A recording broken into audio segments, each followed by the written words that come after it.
আজকে আমরা শিখব কিভাবে বাঁধাকপি ফ্রোজেন করতে হয়। আর এটা করা এত সহজ, আপনারা খুব সহজেই করতে পারবেন এই বাঁধাকপির ফ্রোজেন।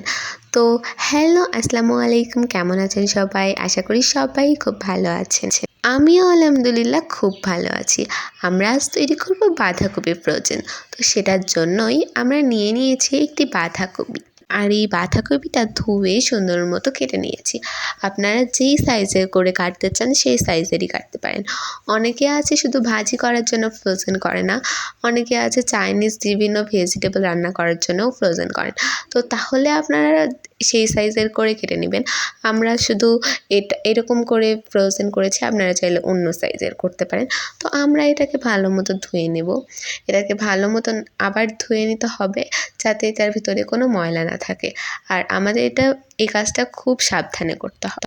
তো আমাদের এটা ধোয়া হয়ে গেলে, বাঁধাকপিটা ধোয়া হয়ে গেলে আমরা এখানে একটা কড়াই নিয়ে নেব।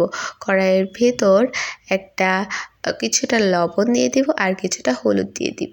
হলুদ দেওয়ার পর আমরা এর ভিতরে দিয়ে দেবো ঝাল আর পেঁয়াজ।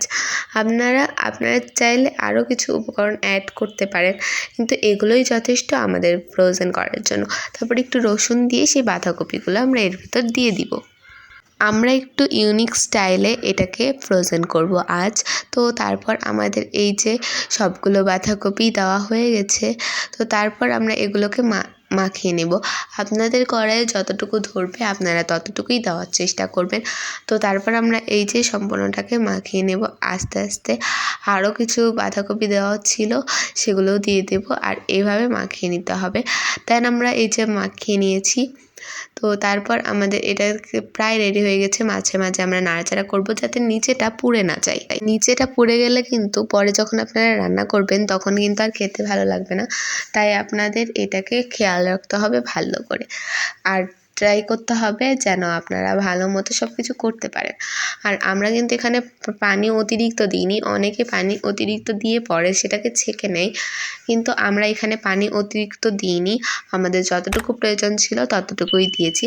আপনাদেরও যতটুকু প্রয়োজন ততটুকুই দেওয়ার চেষ্টা করবেন। তারপর এই যে আমাদের এটা রেডি হয়ে গেছে, তো আমরা এটাকে একটা ইয়েতে নামিয়ে নিয়েছি। আর আমরা এটাকে ঠান্ডা করে নিব। ঠান্ডা হয়ে গেছে, এই যে ঠান্ডা হয়ে যাওয়ার পর চামচ দিয়ে দেখলে এমন লাগবে। আর তারপর আমরা বেশ কিছু পরিষ্কার বাটি নিয়ে নেব। বাটিগুলোর ভিতরে আমরা এই বাঁধাকপিগুলো দিয়ে দেব। অল্প অল্প করে সবগুলোই দিয়ে দেব। আর আপনারা বেশি চাপাচাপি করে রাখতে যাবেন না, এতে কিন্তু আবার সমস্যা হতে পারে। এতে করে ভিতরে ঘেমে যেতে পারে এবং বিভিন্ন রকম প্রবলেম হতে পারে। তো তারপর আমরা এই যে সবগুলোকে আস্তে আস্তে দিয়ে দেব। তো আমাদের সবগুলোই দিয়ে রেডি হয়ে গেছে। এবার আমরা এই পাত্রগুলোর ঢাকনা ভালো মতো লাগিয়ে নেব।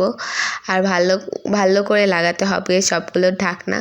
তো তারপর আমরা ফ্রিজে রেখে দেব এই যে পাত্রগুলো। তো আমাদের ভিডিওটা কেমন লাগছে অবশ্যই জানাবেন। Like, comment, share and subscribe করে দেবেন। আর আজকের মতো এই পর্যন্তই। টাটা, বাই বাই, আল্লাহ হাফেজ।